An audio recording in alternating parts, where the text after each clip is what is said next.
irmãos. Bendito Deus, nós te amamos. Estamos debaixo da tua tão poderosa mão e neste lugar que o Senhor reservou para que nós pudéssemos, como um só homem, em unanimidade, com um desejo único de te agradar, reverenciar, te adorar. Estamos aqui hoje, Senhor, representando nossas famílias. Reservamos essa noite, este culto, para celebrar a família e celebrar o propósito, Senhor, que o Senhor tem e destinou para cada um de nós. Portanto, desde já, recebe o louvor, a adoração, a nossa gratidão, pois erguemos um altar ao único Deus vivo e verdadeiro. Que o Senhor seja engrandecido mais e mais, em nome de Jesus. Amém. Graças a Deus. Você pode se assentar, por favor. Cumprimenta a pessoa que está do seu lado. Diga uma ótima noite para você. Que Deus te abençoe, você e toda a sua casa. Amém? Obrigado à bandinha. Amados, enquanto eles cantavam esse louvor, eu lembrei, irmãos, de Lucas capítulo 18, onde a Bíblia diz para nós que o próprio Jesus Cristo, ele falou a respeito de nós orarmos sem esmorecer. Orarmos sem esmorecer. E eu digo a você, crie o bom hábito de orar pela sua família, sem esmorecer. Mesmo que você não esteja vendo a solução, mesmo que você não esteja vendo os resultados, mas sabe, queridos, o bom hábito da oração vai também nos conectar mais, nos aproximar mais com Deus. Amém? Num momento ou outro você verá o resultado das suas orações, pela sua família. Nesse caso, hoje à noite nós estamos falando. Amém? O apóstolo Paulo instruiu a Timóteo, dizendo para ele que chegaria um tempo onde seria impedido que se falasse, impedido que se promulgasse ou até se celebrasse casamento. Ele diz, chegará um tempo onde as pessoas proibirão o casamento e a comida de alimentos. Eu sempre me perguntei, Santa Rita, por que Paulo, o apóstolo Paulo, ela é santa, gente, ela é santa, viu? Efésios capítulo 1, Paulo diz, estou escrevendo aos santos que vivem em Éfeso.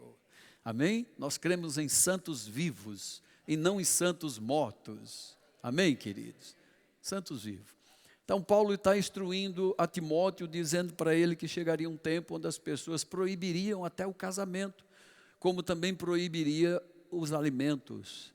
E eu me perguntava sempre, por que Paulo comparou casamento a alimento?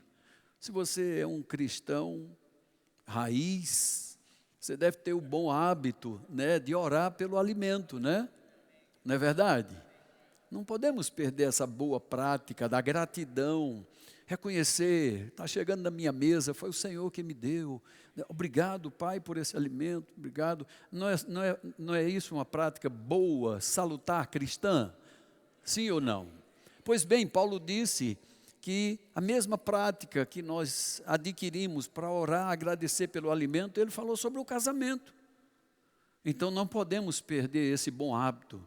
A música que nos instrui a orar, abençoar, bendizer a nossa família, os que estão conosco próximos, os que estão distantes. Por isso que diz, na tua entrada, na tua saída, de noite, de dia, né? Em qualquer lugar, nós abençoamos a vida daqueles que estão conosco. Amém, queridos? Então, nessa noite, meus amados, eu quero falar como tema, Deus se revelando na família. Amém? Então eu queria já que você abrisse a Bíblia comigo em Isaías 49, no verso de número 15. Isaías 49, verso de número 15. A Bíblia vai dizer assim, por acaso pode uma mulher esquecer-se do filho que ainda mama, de sorte que não se compadeça do filho do seu ventre? E aí o Senhor diz, mas ainda que esta viesse a se esquecer dele, eu, todavia, não me esquecerei de ti. Na Bíblia King James, irmão, o Senhor diz assim, quanto a mim, eu sou incapaz de te esquecer. Amém? Então, veja, o Senhor, irmãos, Ele usa figuras para nos trazer entendimento do seu caráter, da sua vontade. Quantas foram as parábolas que Jesus pregou e ensinou por elas, para nos fazer entender coisas naturais, falavam de coisas espirituais. Então Deus usa figuras de linguagem e Ele utiliza personagens da família para nos mostrar que se uma mãe natural não pode, foi isso que o Senhor disse, pode por acaso uma mãe que amamenta seu filho se esquecer dele? Aí ele diz, se essa vier a esquecer, eu todavia jamais me esquecerei de você. Então, Deus fala para nós, irmãos, em família, na família, por família, porque Deus, Ele é apaixonado por família. Deus idealizou a família, Deus tem as regras, as normas para se viver em família. Deus nos ensina como funciona bem a família. Então nós devemos observar como Ele fala conosco, o que Ele está nos dizendo. Eu fico impressionado com estes exemplos que Deus dá, porque agora nós estamos com um netinho em casa de poucos dias, né? 2 meses, e é interessante porque nós podemos estar conversando na sala e ele está lá dormindo. E pode estar havendo vozes, um televisor ligado, um ri, outro fala, outro brinca, a outra criancinha corre na sala, mas o bebê que está lá no quarto, no berço, se ele dá apenas um gemido, a mãe já diz, só um minuto, só um instantinho, espera aí que Guilherme Júnior está chamando, Gustavo Júnior está chamando. E aí todo mundo como que para que a mãe vá lá, socorra, ou a mãe vá lá saber o que está havendo, por que ele chorou. É assim, irmãos, o caráter de Deus para conosco. Você pode estar no meio da multidão, você pode estar no meio de muitas vozes, mas quando você fala, ou até você geme, irmão, a palavra mostra que Deus mesmo se compara a uma mulher que é assim, que é atenta ao filho, que ela amamenta. É o dever da mãe amamentar, é a natureza da mãe, daquela que gerou o filho, é a natureza dela doar-se, alimentar, cuidar, fazer com que essa criança esteja aquecida, protegida, se sinta bem. Amém, amados?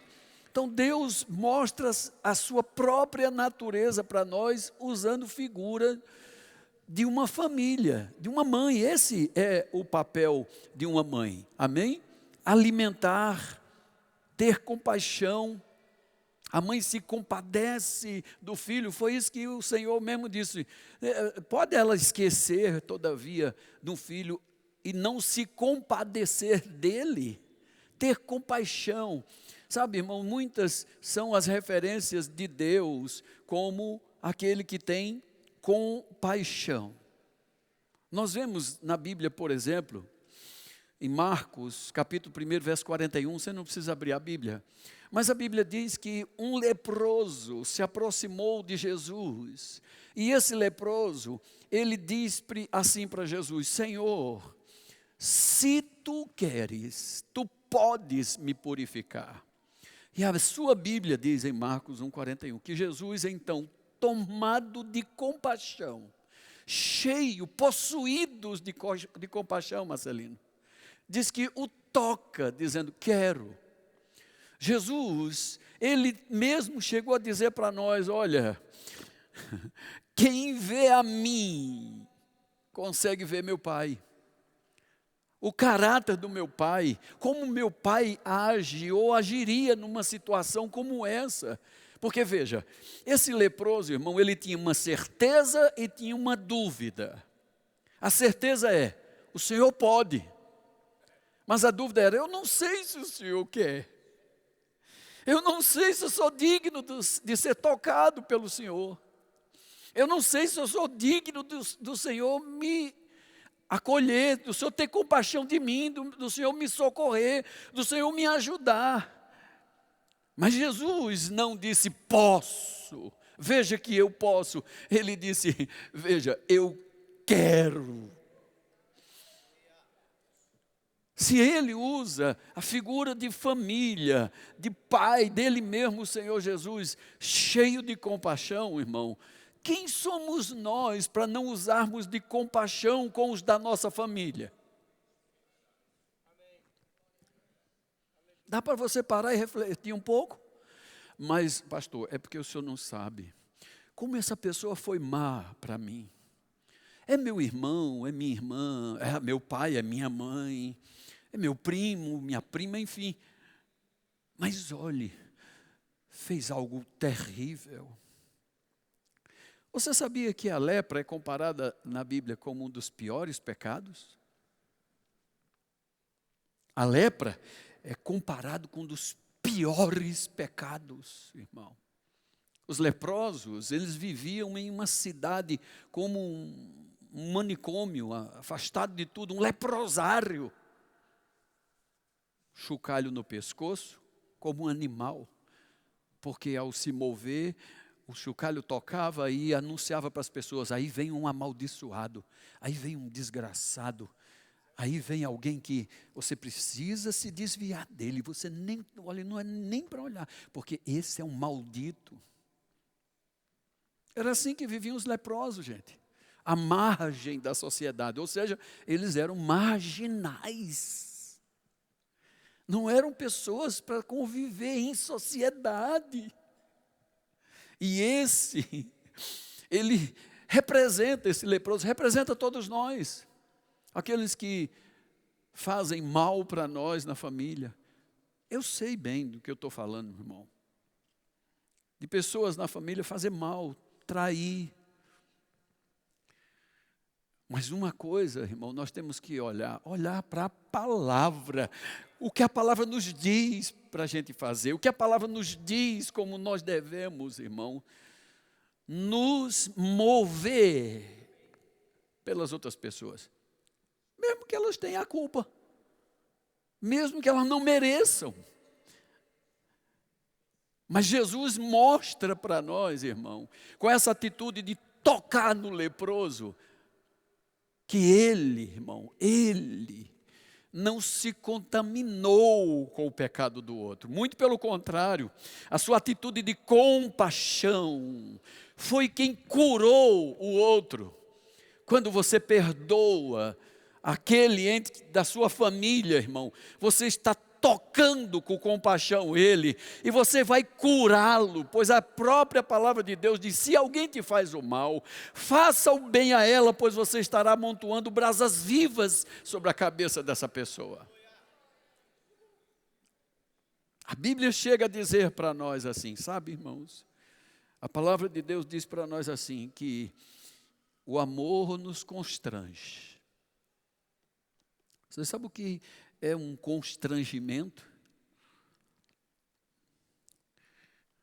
É você estar falando mal da pessoa e quando você olha, ela está do seu lado e ela está olhando nos teus olhos, cheio de compaixão, e você diz, me fala, meu Jesusinho do Calvário, eu não sabia que você estava aqui não. Sabe aquela sensação de constrangimento? Deus do céu, para que eu falei? Meu Pai do céu, meu Deus, eu não poderia ter falado isso. Por que eu fui abrir a boca? Eu estou vendo muita gente rindo, como que diz assim, eu já passei por isso. Pronto, é esta sensação que é constrangimento. Pois a Bíblia diz assim, o amor nos constrange quando a gente entende que um justo morreu por todos os injustos. Jesus não chegou só até tocar, pastor, só tocar na pessoa para curá-lo. Ele morreu, irmão, para nos curar. Ele foi até a morte, morte de cruz. Quando eu assisto o filme A Paixão de Cristo, de Mel Gibson, eu fico impressionado com algumas cenas, sabe? Jesus está sendo flagelado num pelourinho, amarrado assim, o pelourinho é mais ou menos essa altura, e batem tanto nele, que as pernas dele não aguentam, e ele cai sobre os joelhos, pendurado aqui. E aí quando o guarda pensa que vencemos ele, olha, ele sucumbiu, ele não aguenta, está vendo? Nós dobramos os joelhos dele à força. Aí aquela cena aí, ele se levanta e entrega as costas mais uma vez. E os guardas ficam impressionados, como ele diz, se entreolhando como quem diz, eu nunca vi ninguém fazer isso. Porque é como se ele dissesse, ainda está pouco. Pode continuar, eu aguento, eu vou até o final. Isso não é tudo, eu ainda tenho sangue para derramar. E lembrem-se, queridos, era sangue para derramar para quem não merecia. Sabia disso, irmão? Deus se mostra na figura de uma mãe que amamenta, que socorre, que tem compaixão. Sabe, irmãos, eu trabalhei por 6 anos no presídio do Serrotão, evangelizando aqui com um grupo de irmãos diáconos. Pois é um trabalho mesmo, que a gente pagava para ir para lá. Eu trabalhei 6 anos em presídio. Eu visitei outros presídios de segurança máxima. Agora, por último, minha esposa e eu fizemos visitas nos presídios em São Paulo 1 ano e 6 meses. Durante 1 ano e 6 meses, sem faltar um final de semana. Você encontra nos presídios, visitando os presídios, a gente encontra, assim, 500 mães. Se muito tiver, tem uns 20 pais. Os presos mandam um recado, dizendo, o senhor pode levar um bilhete para minha mãe?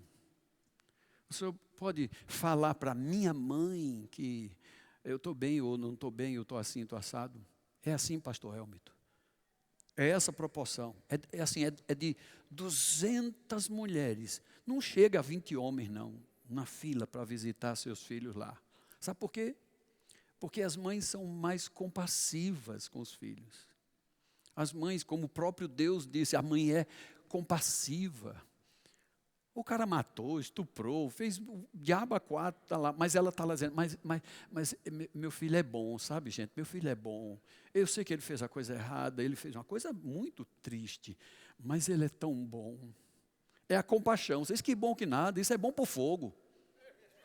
Isso é bom para jogar num pote de óleo, pegar, fervendo. É bom, mas ela, não, que é isso, meu filho, ele é bom.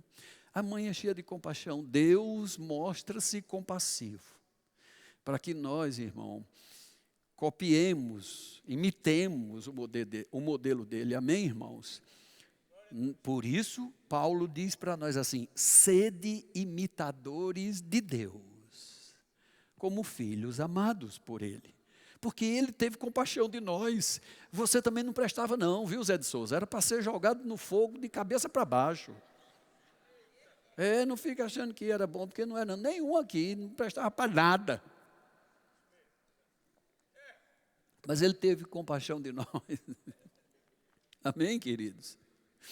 Então, a Bíblia mostra para nós, queridos, que Deus também se compara, e eu quero mostrar para você aqui rapidamente, como é que ele nos ensina, melhor dizendo, 1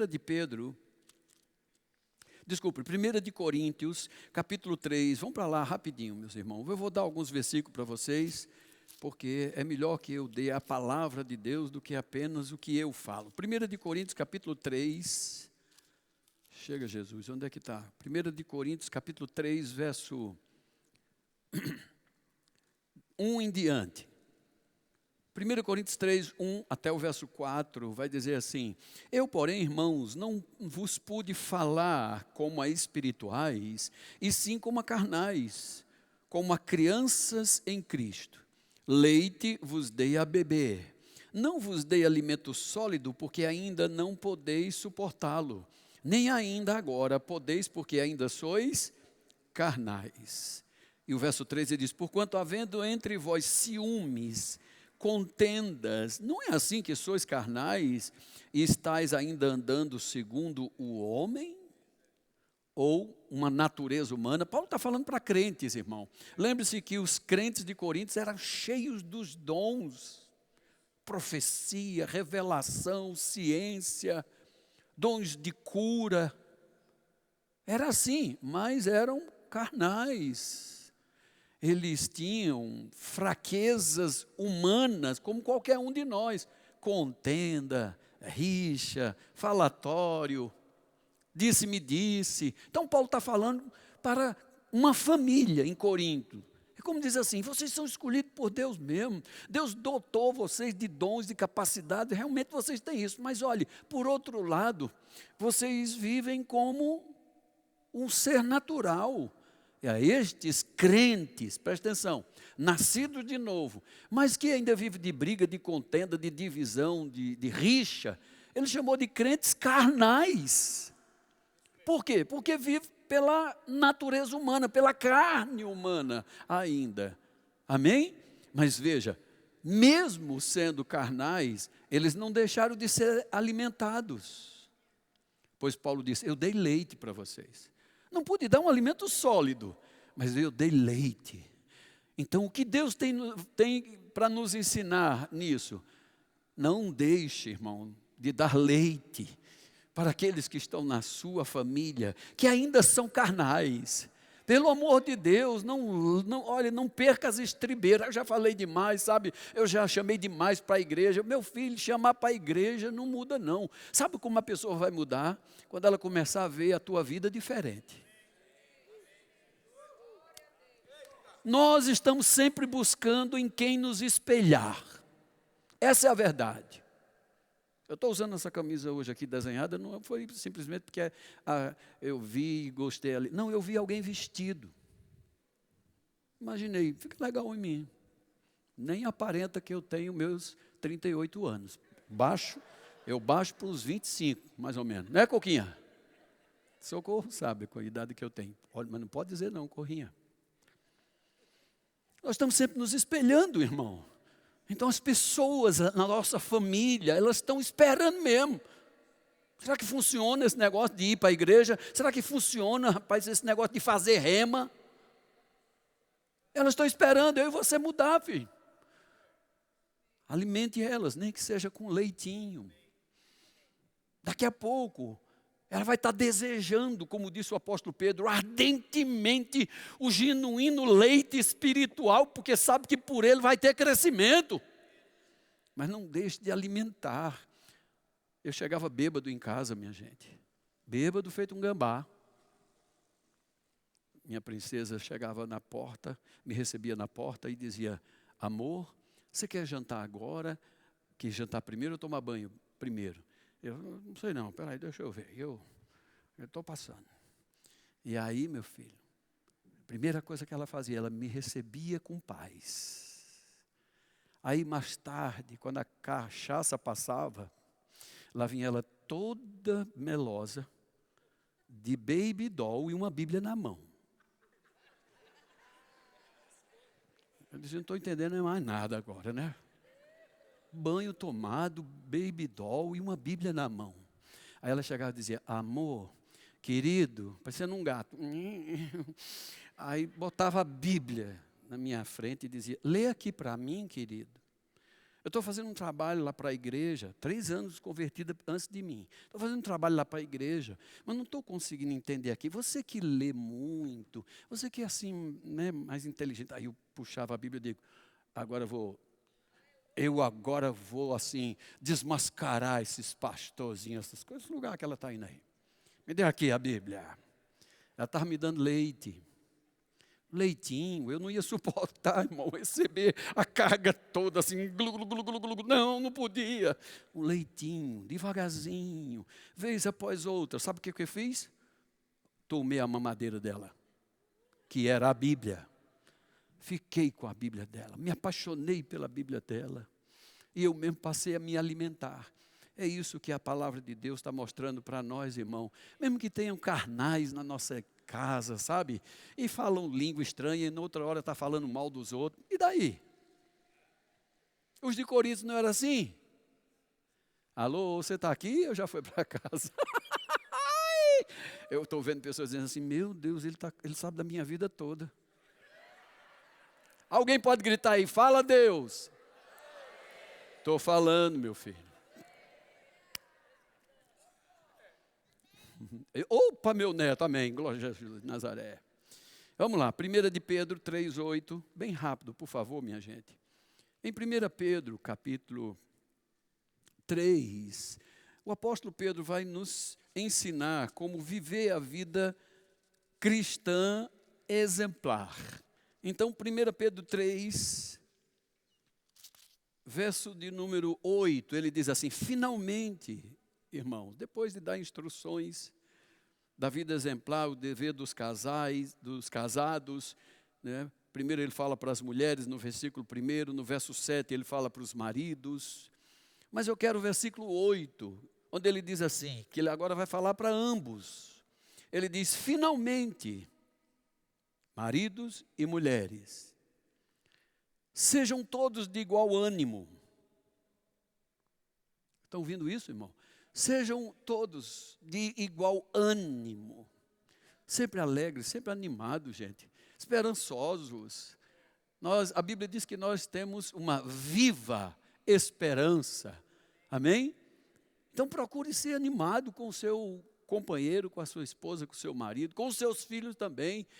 Sempre anime eles, sempre deixe eles esperançosos, deixe eles verem, irmão, que estar no reino de Deus, irmão, nós não precisamos nos preocupar com crise, com política, com a moeda, enfim, o que vai haver. Não, estejam sempre assim, ó o recado de Pedro, sejam todos de igual ânimo. Depois ele disse, sejam compadecidos, também sejam fraternalmente amigos, também sejam misericordiosos, sejam humildes. No verso 9 ele vai dizer, nunca paguem mal por mal, ou pagar injúria por injúria. Antes, pelo contrário, bendigam, pois foi para isso mesmo que vocês foram chamados. E ele diz, se vocês bendizerem, é aí que vocês receberão bênção por herança. Aleluia! Dá vontade mesmo da gente dizer, infeliz das costas loucas, miserável, desgraçado, dá vontade.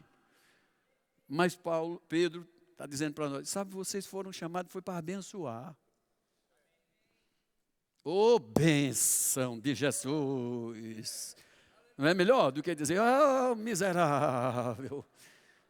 Pois a Bíblia diz, não deixe sair da vossa boca nenhuma palavra torpe. Sabe aquela que vai machucar? Alguém já disse que a palavra lançada é como uma barragem que rebenta, ou a flecha que é lançada. Vai tentar consertar as coisas depois que é dito. Alguém pode dizer aí, misericórdia, Jesus. Isso, me ajuda aí. No final, meu filho, se chegar uma oferta, a gente reparte.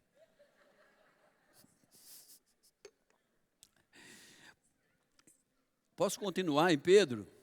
Posso continuar em Pedro? Não paga mal por mal, nem injúria por injúria, antes pelo contrário bendigam, pois para isso mesmo vocês foram chamados, a fim de receber bênção por herança.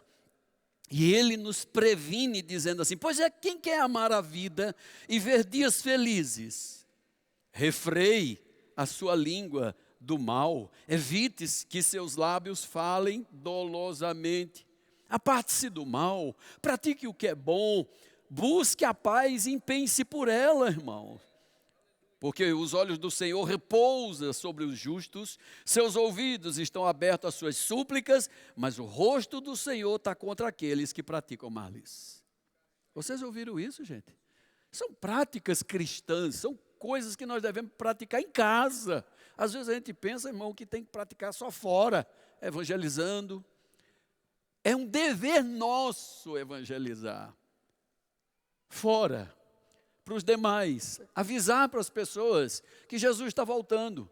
E avisar, irmãos, que Ele ainda hoje é Salvador, e Ele ainda hoje é advogado. Mas quando Ele vier, Ele virá como um juiz, e não haverá advogado mais diante dEle. Só tem um acusador agora, e a coisa vai engrossar. Nós precisamos avisar as pessoas, mas a Bíblia nos dá muito mais instruções para vivermos o Evangelho dentro de casa, com a família, do que viver fora.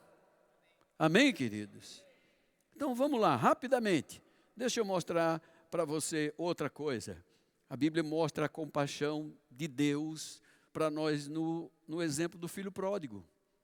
Em Lucas 15, verso 20, a Bíblia diz que o pai, à vista quando o filho vem, ele corre e, possuído de compaixão, o abraça e o beija. Ouviu isso, gente? Eu pergunto para você, o filho pródigo tinha feito uma coisa boa? Não, filho. Não foi bom o que ele fez. Eu não sei se você sabe, irmão, por que é que o pai deu parte da sua herança para aquele jovem, mas deixa eu te explicar. A minha Bíblia, a sua Bíblia diz que ele era de menor idade. E até na nossa cultura mesmo, um herdeiro de menor idade não pode usufruir da herança até chegar à maior idade. Mas a sua Bíblia diz assim, um jovem de menor idade, o de menor idade, vai até o pai e diz, pai, me dê a herança que me cabe. E o pai deu. Deu por quê? Como esse pai que é Deus pode quebrar regras? Porque eu não sei se você sabe, irmão, mas leis, regras morais e civis, foi Deus que instituiu.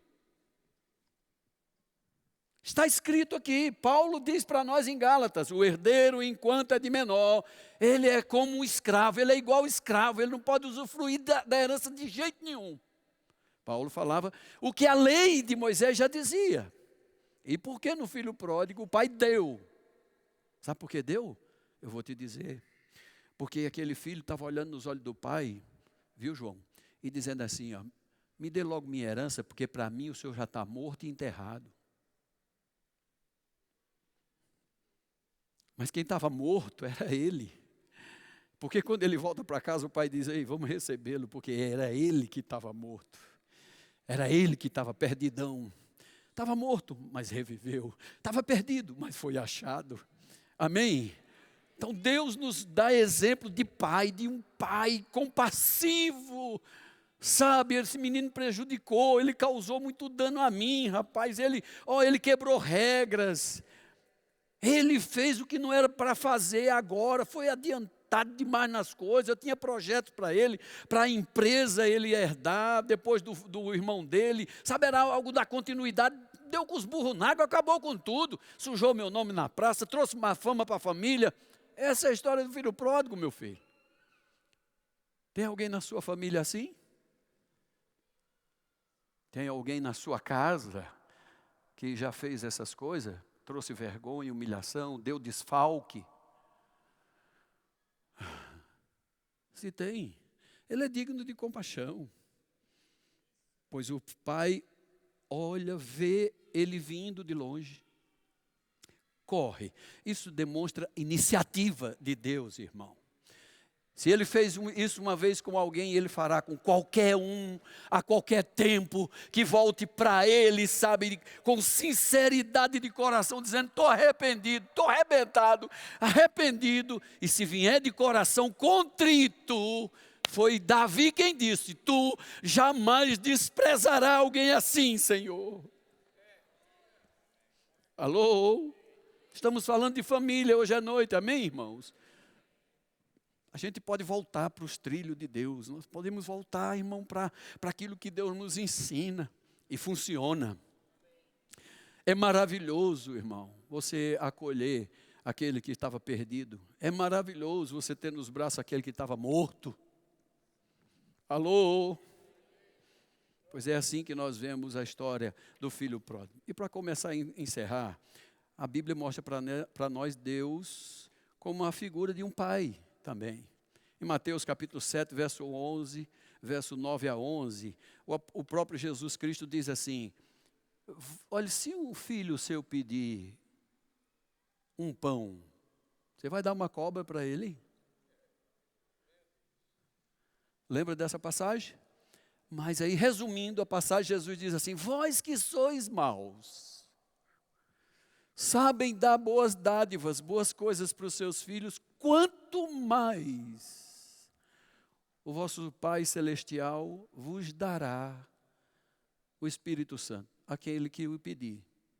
Amém, irmãos? Então nós vemos aqui a figura de Deus também na família, na paternidade. Eu não sei se você sabe, irmão, mas a Bíblia diz para nós claramente que sobre o homem, o marido, o pai, repousa a responsabilidade tanto da provisão como do cuidado. Deus disse para Adão, chefe da primeira família, ele disse: cultive e guarde. Cultivar falava de provisão. Se você plantar, você vai ter. Não fique só esperando cair do céu ou as coisas nascer naturalmente. Não, pegue as sementes e vai, plante. Deus mesmo tinha dado exemplo. Pois a minha Bíblia, a sua Bíblia diz: e plantou o Senhor Deus um jardim no Éden e colocou lá o homem para cultivar e guardar. Ou seja, Deus deu o exemplo e disse: agora é a sua vez de fazer. Sabe, irmãos, que nós vamos realmente mais liderar pelo exemplo mais do que as palavras? Você sabe disso, queridos? Mais pelo exemplo de provedor, de cuidador. Essa responsabilidade está sobre nós, marido. Viu, pai? É nossa responsabilidade. E foi Deus quem colocou isso em nós, de batalhar mesmo, de correr atrás, de prover, trazer provisão e cuidado, proteção, educação para a nossa família. E aqui eu quero abrir uma lata de minhoca, e eu não sei como eu vou jogar tudo para dentro de novo, mas eu vou abrir. Vamos comigo para Hebreus capítulo 12. Hebreus capítulo de número 12.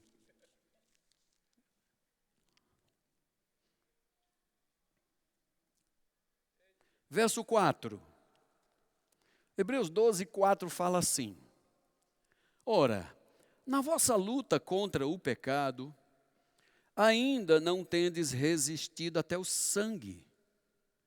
Verso 5. E estáis esquecidos da exortação que, como a filhos, discorre convosco? Pois está escrito assim: filho meu, não menosprezes a correção que vem do Senhor, nem desmais quando por ele tu és reprovado. Verso 6. Porque o Senhor corrige a quem ama, e ele açoita. Outra versão da Bíblia diz: e ele disciplina a todo filho a quem recebe. O verso 7, para provar que é disciplina, diz: pois é para a disciplina que perseverais. Deus trata vocês como filhos. Pois que filho há que o pai não o corrija? Se estáis sem correção, escuta isso, de que todos se têm tornado participantes, logo sois bastardos e não filhos. Alô? Deus está mostrando para nós, irmãos, que é papel do pai educar, disciplinar e corrigir. Vou dizer isso de novo. É papel do pai educar, disciplinar e corrigir. Não é da mãe, não. Se essa tarefa fica para a mãe, irmão, eu vou dizer bem claramente, e você deve concordar comigo, certamente deve concordar. Quando a mãe quer disciplinar, quando a mãe quer corrigir, normalmente os filhos, eles se rebelam com a mãe, eles gritam com a mãe. Mas se o pai faz isso, meu filho, não tem mimimi nem ai, ai, ai, não. Porque a autoridade dada por Deus está para o pai corrigir, disciplinar. Então, mãe, fala isso. Quando seu pai chegar, eu vou dizer para ele. Ele já começa a fazer xixi nas calças a partir daquela hora. Você não sabe explicar por que isso, é porque uma autoridade está sobre os pais. A nossa irmã Helena Tanuri, do Ministério Diante do Trono, ela conta isso. Ela diz que as crianças dela pulavam em cima do sofá, outra arrebentava no tapete, e ela gritava, fulana, pelo amor de Deus, sai daí, pare com isso. E pá, virou o vaso e derrubou uma coisa, e o menino está lá caindo agora por detrás do sofá, e ela desesperada. Aí o marido entra na porta, quando entra, ela diz, oh meu amor, pelo amor de Deus, você chegou. Foi ele entrar na porta, ele só fez assim, psiu, a meninada. Ela disse, meu Deus, graças a Deus, um pai, um marido, um homem na casa, botando ordem, os meninos, ó, chega, para com isso, vamos para o quarto, vai, corre. E o menino tudo, meu Deus do céu. A autoridade que Deus deu é o pai, amém, queridos? É você, pai, quem deve disciplinar. Quando a Bíblia fala disciplina, não é bater, a Bíblia fala sobre educar, corrigir, irmão. E educar e corrigir não é dizer, vou tomar seu tablet, viu? Olha, vou tirar seu celular novo. Não, não é isso não. Tem muito mais do que você sentar com ele, você conversar com ele. Sabe que a gente perdeu essa prática, irmão, de conversar? Alguém pode pôr a imagem que eu pedi para colocar aqui, meu irmão? Por gentileza, para eu começar a encerrar.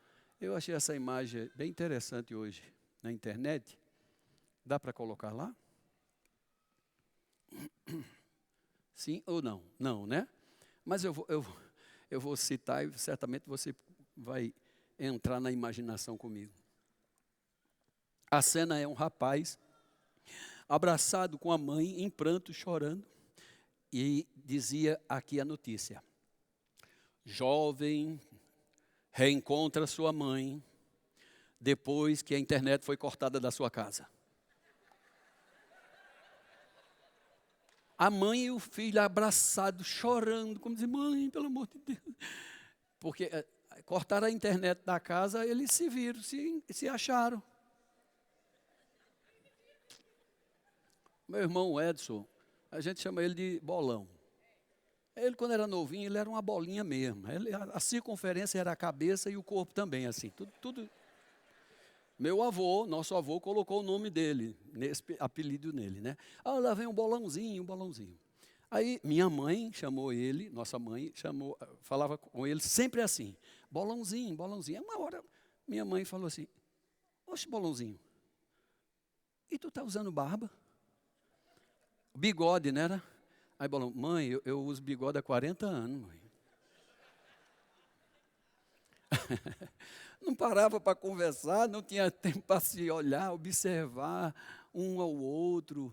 Aí o menino já com 40 anos usando bigode, e a mãe dizendo, vixe, meu filho, você usa bigode, você tem bigode. Lembra do tempo que a gente ficava na frente das casas, sentado, não era? Lembra do tempo? Falando mal da vida dos outros, não era? Que tempo bom, não era, minha gente? A gente precisa voltar a esse bom hábito, jogando conversa fora, e aí um venha falava da vida dos outros, a gente concordava, é mesmo. Não era? Bom demais. Não, hoje é cada um no celular, 4 pessoas, 6 pessoas numa sala e ninguém conversa, está todo mundo no seu mundo. Não, queridos, vamos estar juntos, amém? Eu quero encerrar, meu irmão, mostrando para vocês que o exemplo maior para nós de unidade e cooperação na família é a própria Trindade. Sabe? Deus Pai, Deus Filho, Deus Espírito Santo. Eles se honram, se consideram, se respeitam. Sabe, Jesus o tempo todo falava do Pai, como o Pai é bom, Ele é maravilhoso, olha, Ele é tão... Era assim Jesus com o Pai. E o Pai dizia, esse é meu Filho amado, escutem a Ele. Aí Jesus depois diz, olha o outro que vai vir aí, Ele nem falará dele próprio, Ele vai falar de mim. Ele vai fazer vocês lembrar de tudo quanto eu disse, que eu falei para vocês. Veja que coisa linda, um honra o outro, um considera o outro. E em outras palavras, irmãos, um coopera e promove uns aos outros. E eu quero mostrar para vocês, irmãos, o que a palavra de Deus diz para nós. Em Hebreus 13, verso 16, a Bíblia diz que nós nunca poderemos perder, ou não é para perder, a prática do bem, nem a mútua cooperação, pois com esses sacrifícios Deus se agrada. Lá em Deuteronômio 24, 5, não precisa abrir não, diz assim, que o homem que tomasse para si uma esposa, pela lei de Moisés, ele estava proibido de qualquer obrigação, fosse militar ou qualquer outro tipo de obrigação. Sabe o que ele tinha que fazer?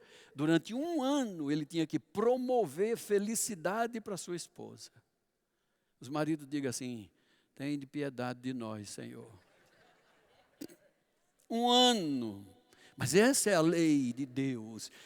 O homem promover felicidade para sua esposa. Você sabe o que é promover felicidade? É isso. É você jogar a conversa fora, é você ter tempo um para o outro. Sabe, irmãos?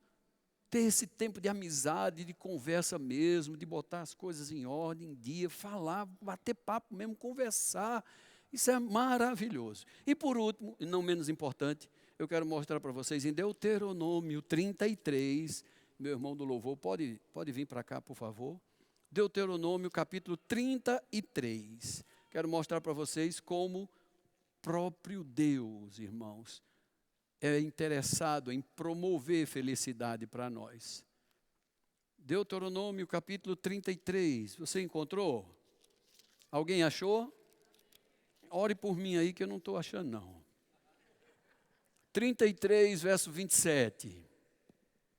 Deuteronômio 33, 27 fala assim: o Deus eterno é a tua habitação, e por baixo de ti estende os braços eternos.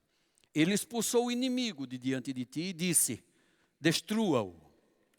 E no verso 28, aqui é Moisés, que está salmodiando a Deus, ele diz assim, Israel, você pode botar seu nome aí.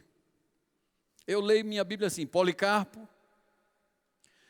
você habitará seguro, a fonte de Jacó habitará em você. Eu posso botar meu nome, posso botar o da minha casa, da minha família. Amém, queridos? Olha, eu e a minha casa habitaremos seguro. A fonte de Jacó habitará conosco. Numa terra de cereal e de vinho será a minha casa. E os céus de Deus destilharão orvalho sobre a minha cabeça. O verso 29, Moisés termina dizendo assim, feliz és tu, ó Israel. Quem é como tu? Que é um povo salvo pelo Senhor, escudo que te socorre, espada que te dá alteza. Assim, os teus inimigos te serão sujeitos e tu pisarás os átrios deles. Dá um amém, pelo amor de Deus, aí, meu filho. Algo grandioso Deus está dizendo para nós, irmão. Algo estupendo.